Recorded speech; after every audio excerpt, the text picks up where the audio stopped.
We wait for Giuntoli to be officially announced by Juventus, but his wish list is already out. We're going to take a look at that. Paul Pogba and Juventus negotiating a salary decrease, and the words from Sassuolo's Carnevali that show you further why the FIGC is a complete joke. All that and the latest mercato rumors surfacing around Juventus today. Like the video, subscribe to the channel. This is the AJC. I'm Alberto. Let's rock. We're going to start things off though with some kit changes, number changes. Gatti set to take the number 4 and Kostic set to take the number 11 for the 23-24 season. So Gatti taking number 4. A lot of Juventini feel now this seals the deal as far as us bringing in another center back and it not happening.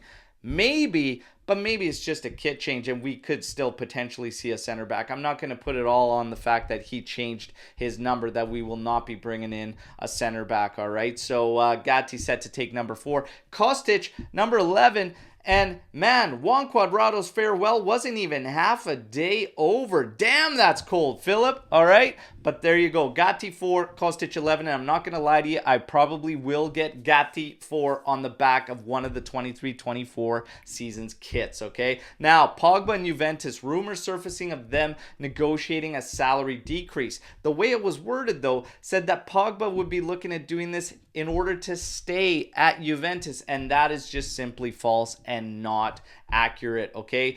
Listen, even if Pogba, when Juventus went to sell him and Juventus found a deal for Pogba with an Arab club, okay? Pogba has to agree to that deal and sign with that club. So he holds the power and he holds the leverage in that accord. What I will say is more likely is that Juventus may ask him, due to the loss of resources, okay, and the circumstances, to take a pay cut, and in a sign of good faith, due to the fact that he could barely contribute last season, work with us and take a salary cut. That is more feasible, makes a lot more sense than for Paul to just simply stay at Juventus. And to be honest, Paul might accept to show that good faith in Juventus, but we will have to wait and see what happens. Timothy Weah officially announced today, and the details on the transaction are out. It's a 10.3 million euro sale. It's a 1 million euro bonus, okay? But the 10.3 is payable over 2 years, okay? And he signs for 5 years, taking us to June 30th of 2028. I have the same stance on this as I had across the entire way, even when it was 12 million. Look, this is a low-risk piece of business for Juventus, and it offers us coverage from up and down both flanks, okay? Low-risk piece of business for Juventus. Congratulations, Timothy Weah, on signing with Juventus, becoming a Bianconero, and I wish you nothing but the best, all right? Let's rock. Giuntoli, we wait for the official announcement. The press conference could be held July 10th, apparently. Now, while we wait for that to be officially announced by Juventus, apparently his wish list is already out. Højlund and Omer on that wish list. Does that sound familiar? Yeah, because they were on our target list, all right? So I think the media is just trying to dress something up here. I'm going to stick with the big guns on this one. Romeo Gresti, and just believe that Giuntoli's going to come in and just simply support and work with Mana and what he's been doing so far this mercato. It's not going to be anything crazy, all right? One of the other rumors is that if Vlahovic should go, Giuntoli has had eyes on Beto from Udinese, okay, available for 30 million euros apparently. But again, these are just rumblings. Again, I think he's just going to ease his way in. What makes more sense is Giuntoli being tasked in assisting and seeing if his repertoire and his connections can help in offloading.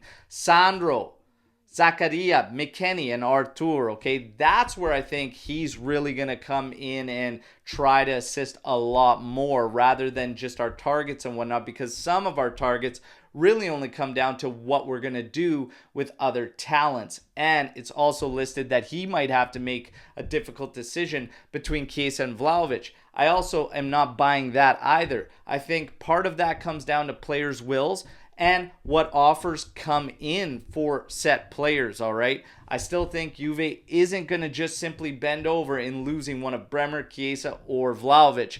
The deal has to be right, and then it'll be a discussion amongst that management team, all right? Now, as far as Parisi goes, There apparently is going to be another meeting set on Tuesday for Parisi to see if we can lock up that deal, all right? Cambiaso, the latest rumors surfacing around him say that he may go back to Bologna because he might not get the minutes if Juventus wraps up the deal with Parisi. I'm not buying that one either.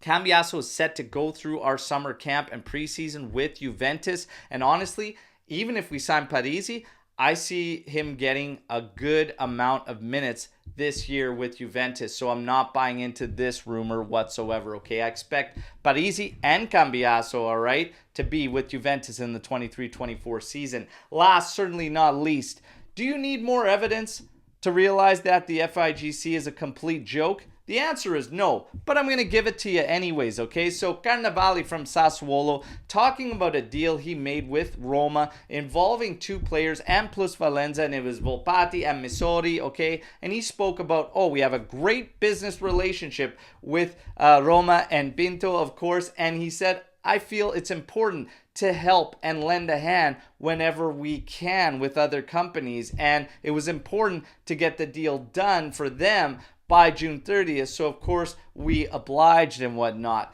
Listen, remember when we were absolutely crucified and taken to court whatnot for business relationships, setting a core of corruption and whatnot? Listen, I have no problems with what Sassuolo's Cannavale said, and I believe that there's going to be naturally business relationships and teams you're on better terms with than other clubs. The fact that the FIGC can't, and the fact that the other Chihuahuas out there, everybody can't realize how screwed Juventus was over the whole thing, blows me away. But there's another piece of evidence of why the FIGC is a clown show. There, all right. Now, that wraps your video up. You guys know the drill. Like the video, subscribe to the channel. Let me know what you think about all the news you heard here today, all right? And I can't wait to mix it up with you all. I'll be back with another daily update video tomorrow from the lake, all right? And everybody, all our Canadians out there, happy Canada Day. Take care. Fino alla fine. Forza Juve.